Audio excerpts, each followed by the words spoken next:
welcome to the January 2022 edition of The Economist Intelligence Unit's Global Outlook video. My name is Agathe Demarais and I'm the Global Forecasting Director at EIU. I'm joined today by Kate Parker and Matthew Oxenford, two senior analysts in our Europe team based in London.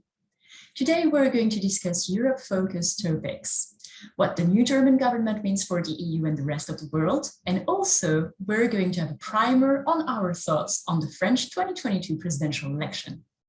These two topics matter a lot, given the role of France and Germany in the EU. So first, I'm going to turn to you, Matt, to discuss your thoughts on what the new German government means. And first, as scene-setting question, what are the priorities of the new German government, would you say?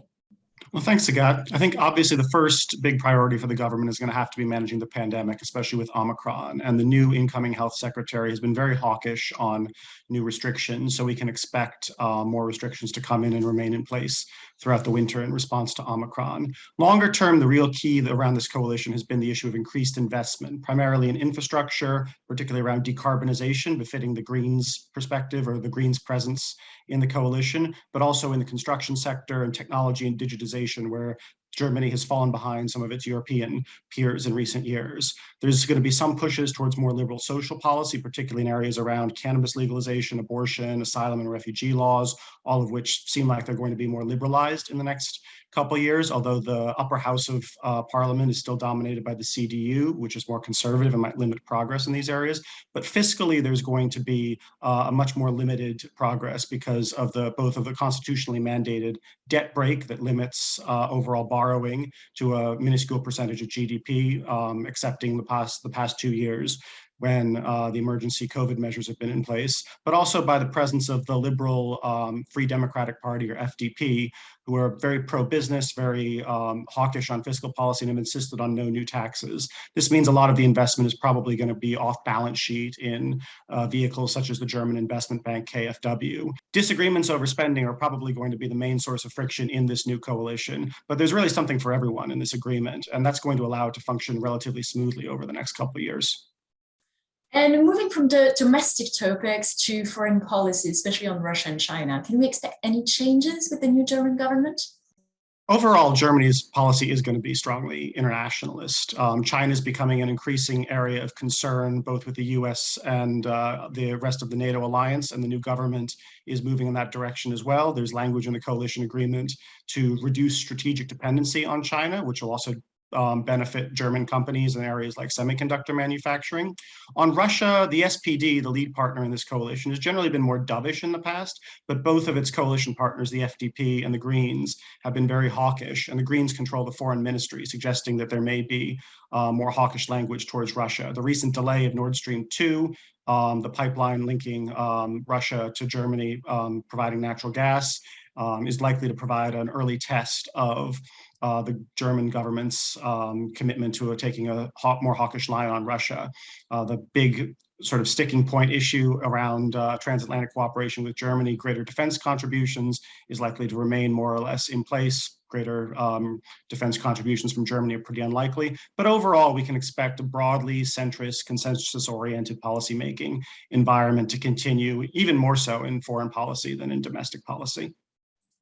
Thanks, Matt. And now that we've discussed domestic topics and foreign policy, what does that all mean for the European Union?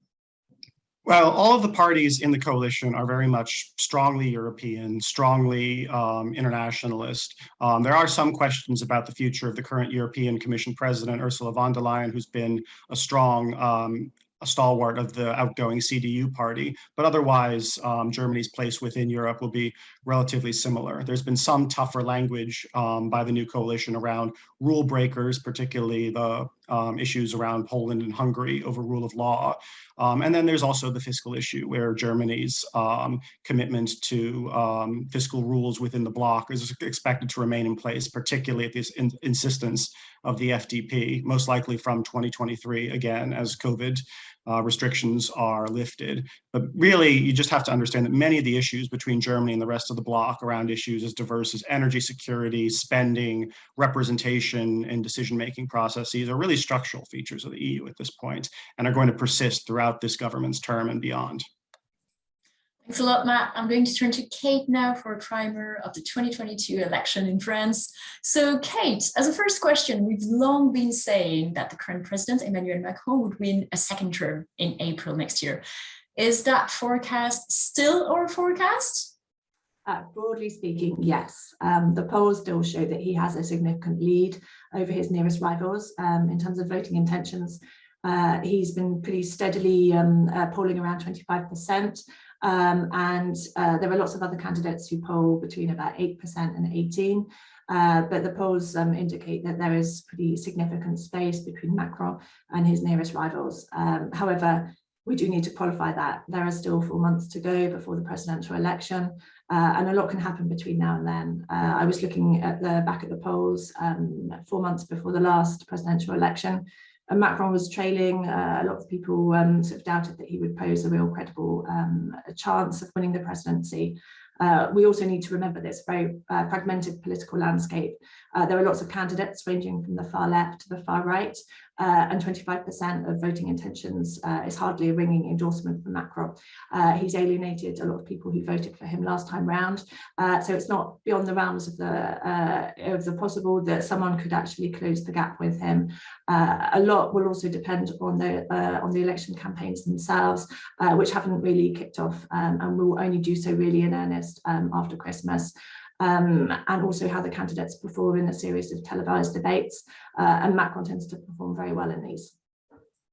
Thanks a lot. That's perfect transition to my second question. Who are the main challengers of Emmanuel Macron, and could any of them, do you think, upset Emmanuel Macron's re-election bid? On the far right, you have Marine Le Pen, who reached the second round runoff in the last presidential election. She posed a real threat to Macron then, and she will do so in this coming election. She has a hardline stance with immigration and security. She's sought to detoxify her party since taking over from her father to some success. We have another entrant on the far right, Eric Zuma, who is arguably even more to the right than Le Pen. He has little direct political experience. He's a journalist and a political pundit. And there's been a lot of questions about the effect that he will have on the race, whether actually he'll split the far right vote, which will benefit Macron, or whether he will actually make Le Pen look more moderate, which could pose Macron more problems. So it's a bit unclear how that will materialize. On the centre right, you have Valérie Pécresse, who is the candidate of the Les Républicains party.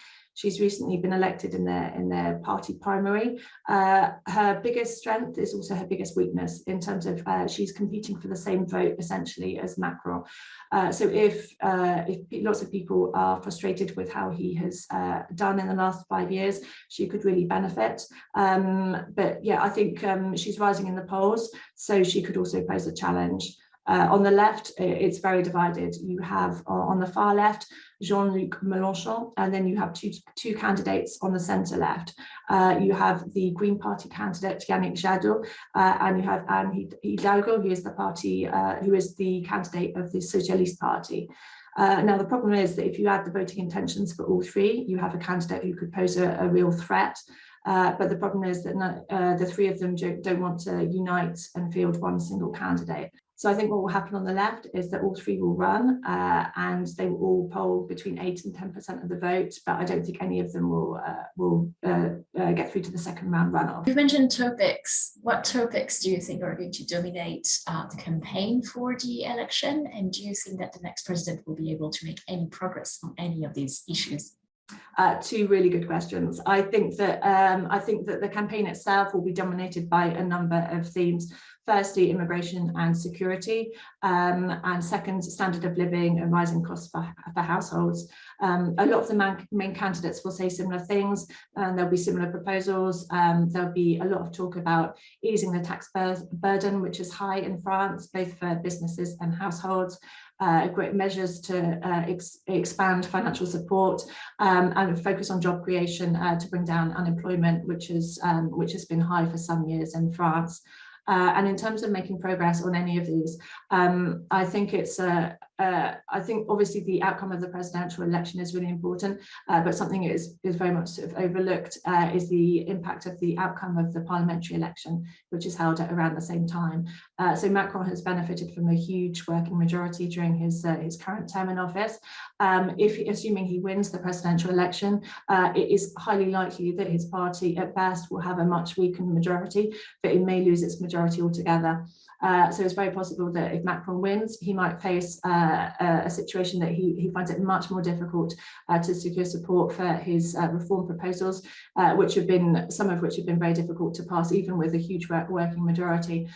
So there could potentially be more social unrest during his second term in office, particularly if he pursues efforts to pass some controversial measures such as pension reforms, which prompted huge demonstrations and strike action in the last few years. Thanks a lot, Kate, and thanks a lot, Matt, for your thoughts. We're going to the end of the video now. Thanks for watching us today. You can always find our latest analysis on our website, www.eiu.com. Keep an eye on our latest research on coronavirus with some scenarios for how things could play out with Omicron, and also analysis of top things to watch out for in G20 economies in 2022.